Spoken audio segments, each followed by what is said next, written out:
Microbial assay of amino acid the microbiological assay of amino acids எப்படினாலும் question கேட்கலாம். Microbiological assay of antibiotics, மைக்ரோபியலஜிக்கல் assay of vitamins, இதெல்லாம் வந்து வேற question. என்ன உங்களுக்கு பவர் பாயிண்ட்ல வந்து microbiological assay of amino acids வந்து கொஞ்சம் ரொம்ப கம்மியா இருக்கும், கொஞ்சம் படிக்கிறது கொஞ்சம் கன்ஃபியூஷனாகவும் இருக்கும். அதனால தான் வந்து இதை போடுறேன். அமினோ ஆசிட்ஸ் வந்து எதுக்கு யூஸ் ஆகுதுன்னா, it is act as a growth factor. Growth ஃபேக்டர்னா வளர்ச்சிக்கான ஒரு ஃபேக்டரா வந்து எந்த வளர்ச்சிக்கு மைக்ரோ ஆர்கானிசம் க்ரோ ஆகிறதுக்கு அமினோ ஆசிடும் ஒரு ஃபேக்டரா யூஸ் ஆகுது. சரியா? Which are essential for growth and multiplication of micro organism. So essential amino acid இப்போ கல்ச்சர் மீடியத்தில் வந்து எசென்சியல் தேவையான அமினோ ஆசிட் இல்லைன்னா சர்டன் மைக்ரோ ஆர்கானிசம் வந்து ஃபெயில் டு க்ரோ, அதாவது வளராது. அந்த அமினோ ஆசிட்ஸ் ப்ரெசென்ட் ஆயிருந்தா தான், அந்த கல்ச்சர் மீடியத்தில் ப்ரெசென்ட் ஆயிருந்தா தான் சர்டன் மைக்ரோ ஆர்கானிசம், எல்லா மைக்ரோ ஆர்கானிசமும் கிடையாது, சர்டன் மைக்ரோ ஆர்கானிசம் வந்து க்ரோ ஆகும். சரியா? எசென்சியல் அமினோ ஆசிட்ஸ் வந்து ப்ரெசென்ட் ஆயிருந்தா தான் அது க்ரோ ஆகும். அது அது இல்லைன்னா ஆப்சென்ட் ஆயிருந்துச்சுன்னா அந்த micro organism, certain micro organism, சரியா, எல்லா மைக்ரோ ஆர்கானிசம் கிடையாது, சர்டன் மைக்ரோ ஆர்கானிசம் வந்து fail to grow. So principal என்னன்னா, அமினோ ஆசிடை வந்து டிட்டர்மைன் பண்ண போறோம். சரியா? அமினோ ஆசிட் வந்து இப்போ நார்மலா வந்து இண்டஸ்ட்ரியில வந்து அமினோ ஆசிட்ஸ் வந்து ப்ரொடியூஸ் பண்ணுவாங்க. ஸோ அந்த ப்ரொடியூஸ் பண்ணதை வந்து குவான்டிட்டி வந்து இவ்வளோ குவான்டிட்டி இருக்குது. இப்போ நம்ம குளூட்டமிக் ஆசிட் எக்ஸாம்பிள் வந்து குளூட்டமிக் ஆசிட் வந்து ப்ரிப்பேர் பண்றோம், கெமிக்கலா வந்து நம்ம சிந்தசைஸ் பண்றோம். சிந்தசைஸ் பண்ண குளூட்டமிக் ஆசிட் வந்து நம்ம எக்ஸ்பெக்ட் பண்ண குவான்டிட்டி வந்து இருக்குதா? 1 ml contains certain glutamic acid. 1 ml contains இல்ல 1 kg contains 100 gram of glutamic acid ப்ராடக்ட்ல அப்படின்னு இருக்கலாம். சரியா? 100 கிராம் வந்து நம்ம இருக்கா இல்லையாங்கிறத எப்படி செக் பண்ணலாம்னா, இந்த அசே செக் பண்றது மூலமா நம்ம செக் பண்ணலாம். இது எப்படி செக் பண்ணலாம்னா, ஸ்டாண்டர்ட் அமினோ ஆசிட் வந்து ஒரு கல்ச்சர் மீடியத்துல ப்ரெசென்ட் ஆயிருக்கும். அந்த ஸ்டாண்டர்ட் அமினோ ஆசிட் ப்ரெசென்ட் ஆயிருந்துச்சுன்னா certain amount of microbial growth வந்து கண்டிப்பா இருக்கும் அப்படிங்கிறத ஏற்கனவே தீர்மானம் பண்ணி வச்சிருப்பாங்க. ஒரு கல்ச்சர் மீடியம் எடுத்துக்கிற அந்த கல்ச்சர் மீடியத்துல ஸ்டாண்டர்ட் அமினோ ஆசிட்ஸ்னா ஏற்கனவே வந்து நிர்ணயம் பண்ணி வச்சிருக்கிற ஒரு அமினோ ஆசிட். சரியா? ஒரு 10 கிராம் அமினோ ஆசிட் வந்து ஸ்டாண்டர்டா வந்து ஒரு மெட்டீரியல் இருக்கும், அதாவது ப்ரீவியஸா அனலைசிஸ் பண்ணி பக்காவா அந்த அமினோ ஆசிட் வந்து இருக்குது, அதனோட அஸ்ஸே வந்து 100% இருக்குது அந்த அஸ்ஸேக்கு, அந்த அமினோ ஆசிட்ஸுக்கு அப்படின்னு டிட்டர்மைன் பண்ணி வச்சிருப்பாங்க. அந்த ஸ்டாண்டர்ட் அமினோ ஆசிட் வந்து கல்ச்சர் மீடியத்துல போட்டா certain amount of micro organism வந்து க்ரோத் ஆகும் அப்படின்னு டிட்டர்மைன் பண்ணி வச்சிருப்பாங்க. இப்ப அதே கல்ச்சர் மீடியத்துல டெஸ்ட் அமினோ ஆசிட் போடும் போது எவ்வளவு அமௌண்ட் ஆஃப் மைக்ரோபியல் க்ரோத் வந்து இருக்குது அப்படிங்கிறத இந்த ஸ்டாண்டர்டோட கம்பேர் பண்றது தான் இதனுடைய பிரின்சிபல். சரியா? the principle involved in the microbial assay of amino acid is based on determination of quantity of microbial growth. எவ்வளவு மைக்ரோ growth வந்து ஆயிருக்கு அப்படிங்கிறத டிட்டர்மைன் பண்றோம். எதை கம்பேர் பண்ணி? ஸ்டாண்டர்ட் அமினோ ஆசிட்ஸையும் டெஸ்ட் அமினோ ஆசிடையும் கம்பேர் பண்ணி எவ்வளோ அமௌண்ட் ஆஃப் மைக்ரோபியல் க்ரோத் வந்து க்ரோத் ஆயிருக்கு அப்படிங்கிறத டிட்டர்மைன் பண்றோம். ஸோ இதான் வந்து என்னுடைய பிரின்சிபல். அமினோ ஆசிடை நார்மலா அசே பண்றதுக்கு அதுக்கு, அதாவது இந்த அமினோ ஆசிட் ப்ரெசென்ட் ஆயிருந்துச்சுன்னா இந்த மைக்ரோ ஆர்கானிசம் வந்து க்ரோ ஆகும் அப்படிங்கிறத சில மைக்ரோ ஆர்கானிசம் வந்து டிட்டர்மைன் பண்ணி வச்சிருக்காங்க. ஸோ அந்த மைக்ரோ ஆர்கானிசம் வந்து அந்த அமினோ ஆசிட் ப்ரெசென்ட் ஆயிருக்கும் போது தான் க்ரோத் வந்து நல்லா இருக்கும். சரியா? ஸோ அந்த மாதிரி அமினோ ஆசிட், அந்த மாதிரி மைக்ரோ ஆர்கானிசம் வந்து என்னென்ன அப்படிங்கிறத பார்க்குறாங்க. ஸ்ட்ரெப்டோகாக்கஸ் ஃபீகாலிஸ் இது வந்து வேலைன் லியூசின் அனலைசிஸ் பண்றதுக்கு யூஸ் ஆகுது. அதாவது இந்த ஸ்ட்ரெப்டோகாக்கஸ் ஃபீகாலிஸ் வந்து வெலைன்கிற amino acid, leucine amino acid இருந்தா மட்டும்தான் அது வந்து க்ரோத், நல்ல க்ரோத்தா இருக்கும், இல்ல மினிமல் க்ரோத் இருக்கும். சரியா? இல்ல க்ரோத்தே இருக்காது. அதாவது இது இல்லைன்னா, வேலைன் லியூசின் இல்லைன்னா இந்த ஸ்ட்ரெப்டோகாக்கஸ் ஃபீகாலிஸ்ங்கிறது மினிமல் க்ரோத் இல்லாட்டா நோ க்ரோத்தா இருக்கும். வேலைனும் லியூசினும் இருந்தா மட்டும்தான் இது க்ரோத் ஆகும். சரியா? அடுத்து எல் குளூட்டமிக் ஆசிட் வந்து ப்ரெசென்ட் ஆயிருந்தா தான் ஈகோலி வந்து க்ரோ ஆகும். சரியா? அதனால இந்த எல் குளூட்டமிக் ஆசிட் அனலைசிஸ் பண்றதுக்கு ஈகோலி யூஸ் ஆகுது.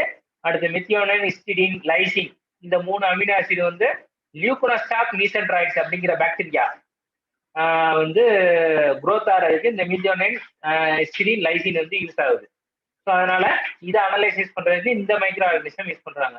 அடுத்து வேற அதர் அமினோ ஆசிட்ஸ் வந்து growth செக் பண்றதுக்கு லாக்டோபேசில்லை அப்படிங்கிற மைக்ரோ ஆர்கனிசத்தை யூஸ் பண்ணிக்கிறாங்க. ஸோ இதான் வந்து மைக்ரோ ஆர்கானிசம் யூஸ் பார்த்தா microbial assay of amino acid. சில நேரம் வந்து உனக்கு கேட்கறது வந்து எப்படி கேட்பாங்கன்னா மைக்ரோபயாலஜிக்கல் அசியா ஆஃப் அமினோ ஆசிட்னு கேட்கலாம், இல்லை மைக்ரோபயாலஜிக்கல் அசியா ஆஃப் குளூட்டமிக் ஆசிட்னு கேட்கலாம். சரியா? இதுல வந்து ரொம்ப முக்கிய இம்பார்ட்டன்ட் அமினோ ஆசிட் வந்து எப்படி விட்டமின்ஸ்ல வந்து விட்டமின் பி12 மட்டும் தனியா கேட்கலாமோ, சைனோகோபாலமைனை மட்டும் தனியா கேட்கலாமோ, விட்டமின்ஸ் கேட்டா நீ ஜென்ரலா எழுதலாம். இல்ல விட்டமின் பி12 கேட்டா விட்டமின் பி12க்கான மைக்ரோ ஆர்கனிசம் மட்டும் தான் போடணும். சரியா? மைக்ரோபயாலஜிக்கல் அசியா விட்டமின்ஸ்ல விட்டமின் பி12 இல்லாட்ட மைக்ரோபயாலஜிக்கல் அசியா சைனோகோபாலமைன். விட்டமின் பி12 சைனோகோபாலமைன் ஒண்ணுதான். அதே மாதிரி இங்க வந்து அமினோ ஆசிட்ல வந்து எதை கேட்கலாம் அப்படின்னா பர்டிகுலரா கேட்கணும்னா எல் குளூட்டமிக் ஆசிட்டை கேட்கலாம். சரி, அதுக்கு வந்து நீ ஈகோலி அப்படிங்கிற மைக்ரோ ஆர்கனிசம் மட்டும் போட்டு இந்த மத்த எல்லாம் தேவை கிடையாது. செப்டோகோகலிஸ், லீகோனஸ்டாக் மீசன்ட்ராய்ட்ஸ் இதெல்லாம் வந்து போடணும்னு அவசியம் கிடையாது. போடணும்னா போட்டுக்கலாம், தவறு கிடையாது. சரியா? நீ மொத்தமா ஜென்ரலா போடணும்னாலும் போட்டுக்கலாம். ஸோ இங்க வந்து டெஸ்ட் ஆர்கனிசம் வந்து ஃபர்ஸ்ட் ஒரு கல்ச்சர் மீடியத்துல இனாக்குலேட் பண்றாங்க. அந்த கல்ச்சர் மீடியத்துல எந்த அமினோ ஆசிடுமே பிரசன்ட் ஆயிருக்காது. சரியா? இதை வந்து கண்ட்ரோலா எடுத்துக்கிறாங்க. அதாவது கண்ட்ரோலா எடுத்துக்கிறாங்கன்னா இதுல அமினோ ஆசிடே கிடையாது. அந்த இதுல டெஸ்ட் ஆர்கனிசம் வந்து growth ஆகுதா இல்லையாங்கிறத செக் பண்றாங்க. இன்குபேஷன் பண்ணும்போது இந்த டெஸ்ட் ஆர்கனிசம் வந்து growth ஆகாது. சரியா?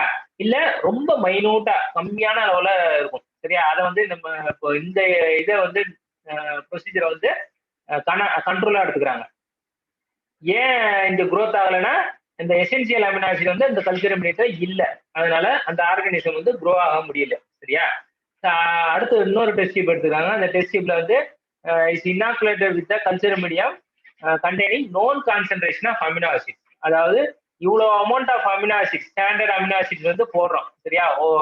10 கிராம் ஆஃப் அமினோ ஆசிட்ஸ் வந்து example 10 gram of amino acid வந்து அந்த கல்ச்சர் மீடியத்துல பிரசன்ட் ஆயிருக்குன்னு நம்ம அசியூம் பண்ணிப்போம். சரியா?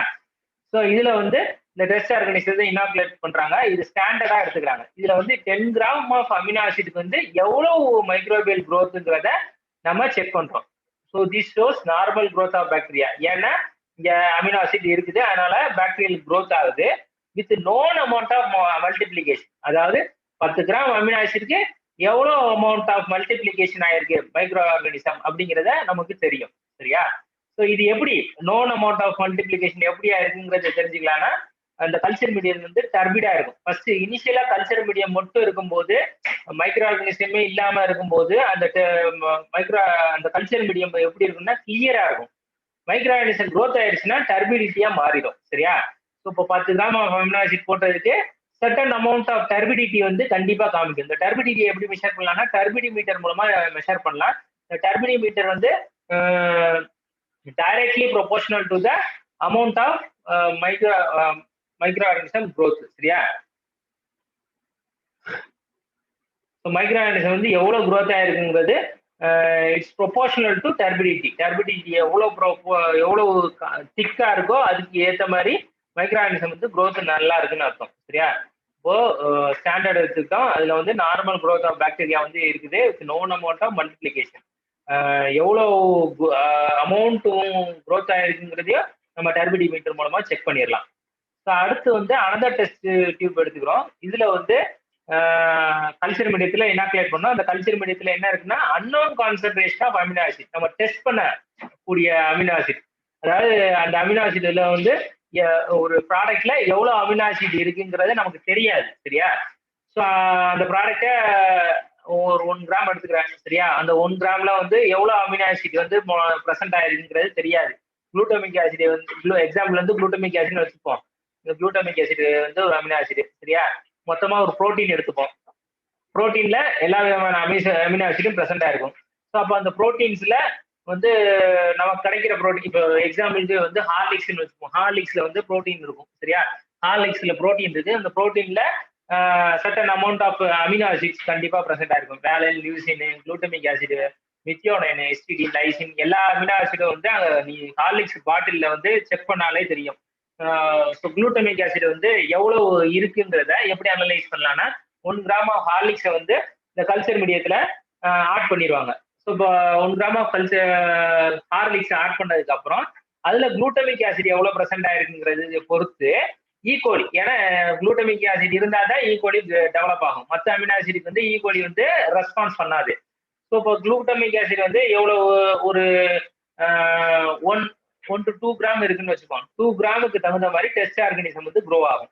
இங்க ஆல்ரெடி வந்து 10 gram of glutamic acid, known amount of amino ஆசிட்னா 10 கிராம் ஆஃப் குளூட்டமிக் ஆசிட் இங்க ஆட் பண்ணியிருக்கோம். அதுக்கு தகுந்த மைக்ரோ ஆர்கானிசம் growth இருக்கும். அதை டர்பிடி பிரிண்டர் மூலமா செக் பண்ணியிருக்கோம்.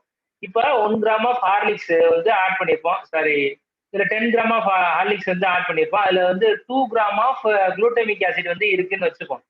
2 கிராம் ஆஃப் குளூட்டமிக் ஆசிட் இருக்குன்னா அதுக்கு தகுந்த மைக்ரோ ஆர்கானிசம் growth வந்து growth ஆயிருக்கும்.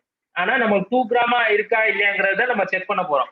2 கிராம் இல்லைன்னா அதுக்கு கம்மியா வந்து இருக்குன்னா மைக்ரோ ஆர்கானிசம் growth இன்னும் கம்மியாகும். அதிகமா இருக்குன்னா அதுக்கு தகுந்த மைக்ரோ ஆர்கானிசம் growth இருக்கும். சரியா? ஸோ இப்போ வந்து மைக்ரோ ஆர்கானிசம் க்ரோ ஆகுது. சரியா? எவ்வளோ அமௌண்ட் ஆஃப் குளூட்டமிக் ஆசிட் வந்து ஹார்லிக்ஸ்ல பிரசன்ட் ஆயிருக்கோ அதுக்கு தகுந்த மாதிரி மைக்ரோ ஆர்கானிசம் growth இருக்கும். ஸோ இதை எப்படி செக் பண்ணலாம்னா திருப்பி டர்பிடிமீட்டர்லாம் செக் பண்ணலாம். இப்போ அந்த டர்பிடிமீட்டர் வேல்யூவும் டெஸ்ட்டுக்கான டர்பிடிமீட்டர் வேல்யூவும் ஸ்டாண்டர்டுக்கான டர்பிடிமீட்டர் வேல்யூவும் நம்ம கம்பேர் பண்ணும்போது 10 கிராமுக்கு இவ்வளோ அமௌண்ட் ஆஃப் டர்பிடிட்டி ப்ரொடியூஸ் ஆயிருக்கு. உள்ள ஹார்லிக்ஸ்ல வந்து ஒரு 2 கிராம் இருக்குன்னா அந்த 2 கிராம் ஆஃப் குளூட்டமிக் ஆசிட்க்கு இவ்வளவு மைக்ரோ ஆர்கானிசம் வந்து ஈக்குவலி வந்து growth ஆயிருக்கு அப்படிங்கிறத ஐடென்டிஃபை பண்ணி அதை கம்பேர் பண்ணோம்னா நம்ம ஹார்லிக்ஸ்ல வந்து எவ்வளவு அமௌண்ட் ஆஃப் அமினோ ஆசிட் வந்து பிரசன்ட் ஆயிருக்குங்கிறத நம்ம டிட்டர்மைன் பண்ணிடலாம். சரியா? டர்பிடி மீட்டர் மூலமா அதை அனலைஸ் பண்றாங்க. ஒரு அமௌண்ட் ஆஃப் லைட்டை வந்து பாஸ் பண்றாங்க. டர்பிடிட்டி ஜாஸ்தியா இருக்குன்னா அது ரெஃப்ளெக்ட் ஆயிரும். எவ்வளவு தூரத்துக்கு ரெஃப்ளெக்ட் ஆகுது, எவ்வளவு அமௌண்ட் வந்து மிச்சம் வந்து பாஸ் ஆகி எண்ட் பாயிண்ட் அடையுது அப்படிங்கிறத நம்ம மெஷர் பண்ணும்போது மைக்ரோபியல் growth வந்து எவ்வளோ இருக்குங்கிறத செக் பண்ணிடலாம். ஸோ கிராஃப் போடும்போது ஸ்டாண்டர்டுக்கு வந்து ஃபுல்லா growth ஆயிருக்கு. டெஸ்ட்ல வந்து எவ்வளவு அமினோ ஆசிட் பிரசன்ட் ஆயிருக்கு அதுக்கேற்ற மாதிரி மைக்ரோ ஆர்கானிசம் growth ஆயிருக்கு. இதுல வந்து கொஞ்சம் அதிகமா இருக்கு, இதுல கொஞ்சம் கம்மியா இருக்கு. ஏன்னா இதுல அமினோ ஆசிட் கம்மியா இருக்குது, இதுல வந்து இன்னும் கம்மியா இருக்குது, இதுல இன்னும் கம்மியா இருக்குது. கண்ட்ரோல்ல சுத்தமா இல்லை, ஏன்னா இது வந்து அமினோ ஆசிடே இல்லாம இருக்கு. அதனால மைக்ரோ ஆர்கானிசம் growth இல்லை, அதனால கிளியரா இருக்குது. இதான் வந்து மைக்ரோபயாலஜிக்கல் ஆஃப் அமினோ ஆசிட்.